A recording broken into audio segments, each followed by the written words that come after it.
Good morning, everybody. Another week has passed, and now it's Halloween, October 31st. We might want to consider some of the nearly lost history of this holiday. Halloween is a compression of the term All Hallows Eve. In English, hallows, and I'm sure many of you already know this, was the word for ghosts. But why do we have such a holiday and at this time of the year? The reason is that the early Christians, trying to Christianize the pagans as Rome was retreating from outlying provinces such as Britain, were confronted by a popular holiday among the British Celts and other tribes, which was called Samhain. This was sort of a wild thing. They were worshiping the dead. Okay, it wasn't practical to outlaw it. Maybe they could co-opt it, which they did, with All Hallows Eve, which was a remembrance for all our dead ancestors.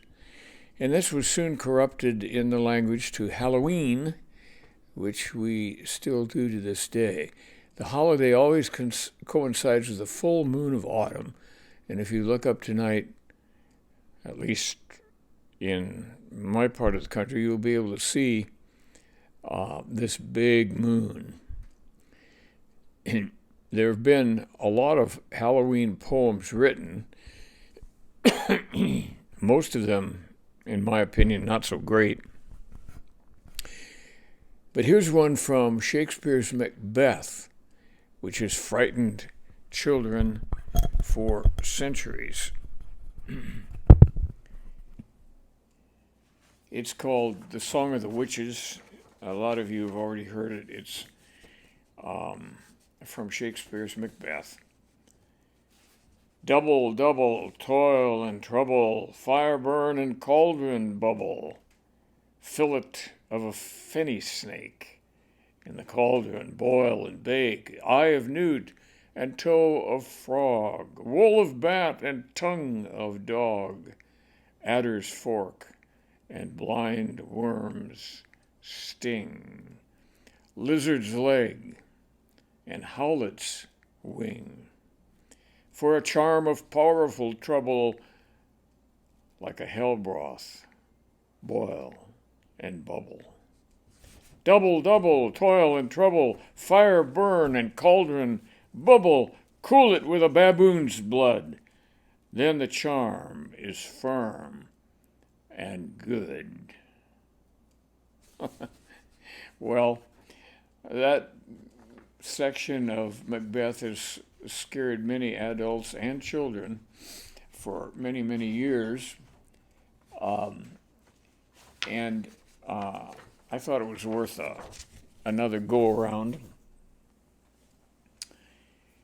But today, I want to continue to read some poems from Kansas poets, some written by people I know, including this next one, by Janet Jenkins Stotts, from her book, A Winter's Yield.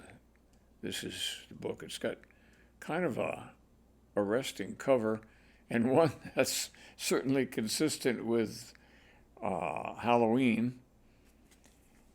The poem that I want to read is on page 43, if I can find it. Here it is. It's called Teaching English. And this is a sonnet. I've kind of got used to reading a lot of sonnets. And you'll remember 14 lines with an ending couplet, rhyming couplet. This one's called Teaching English. Teacher, how old are you? Asked Mohammed. This bold request made all his classmates grin. Most were Saudi, Irani or Iraqi and had to learn English or they couldn't begin their studies, but our culture was as demanding for them to learn as our syntax and grammar. Our women instructors, smart and commanding, often confused them and made them stammer. Polite but personal questions were their way to put us in a subservient role. I knew I must answer the cheeky dare, so I told them my age to keep control. How shocked they were. Mohammed bowed and stood. Gravely he said, "Oh, teacher, God is good." So that was from A Winter's Yield by Janet Jenkins Stotts. Now, many of you will remember that I have read a poem or more, or maybe more than one, by my friend Ruth Moss, who has published her poems in a book called Valentine, which incidentally she illustrated herself with a lot of very arresting cartoons. I want to read a poem entitled A Tart's Rouge. Young beanpoles chasing the learning curve of a tart's rouge, all fluttery and come hither, encouraged by a tart's rouge. Bright hopes, brighter lipstick, burning up those first kisses. Love, ain't it grand? If only with yourself in a tart's rouge. Someday you may relax in your own face, discerning and sure, as you laugh at mirrors from too many good times in a tart's rouge. Those little brushstrokes called life, earning the face you deserve. Maybe it should have been sunscreen all along and not a tart's rouge. Yeah, to be young, to be naive. Finally, as we make our way through the current pandemic, I've been in the habit of reading some poems that have to do with different aspects of our current Chinese virus. And it too will soon pass. But here's a poem I wrote last week after reading Sam Sifton's column on food in the New York Times. It's called Our Balm. We are plodding each morning to get back to work or to search for it.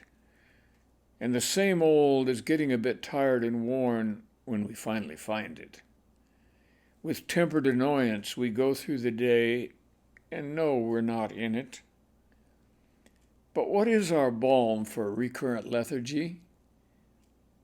What turns us away from it? Of course, it's the thought of our dinner soon and what we'll have for it. Oh, ravenous braisings, oh, marvelous stews. We can scarcely wait for it. The celery, the thyme, the white wine and onions, we can already taste it. The coconut chickpeas with pumpkin and lime, add curry to it, stir in some lamb chops and we'll have a feast, and add some mint to it. Work is our burden, but food is our balm when we get to it. Let's keep on working and dreaming of food so we can afford it. When afternoon hunger arrives, it's hard to be calm. But by now, we are used to it. Okay, a comment on this poem. Every other line ends with the word it. And that's pretty unusual in poetry to have a noun or a pronoun at the end of a line and Of course, those lines rhyme with each other, and that's part of the plan here. But our balm is a way of kind of enjoying the irony of the spot we're in now, but it won't last forever, will it? There are vaccines already in production, although you wouldn't know it by reading some of the comments in the papers. And these vaccines are ready to go anytime. But in my opinion, as an immunologist, the FDA is slow walking their release, which I think is a shame. And I at least will know who to blame for all the deaths that occur, because useful and successful vaccines, which are already ready, have not been released on time. I guess that's a Halloween note on which to end this bit of poetry for the morning. Don't forget to take a peek at tonight's full moon.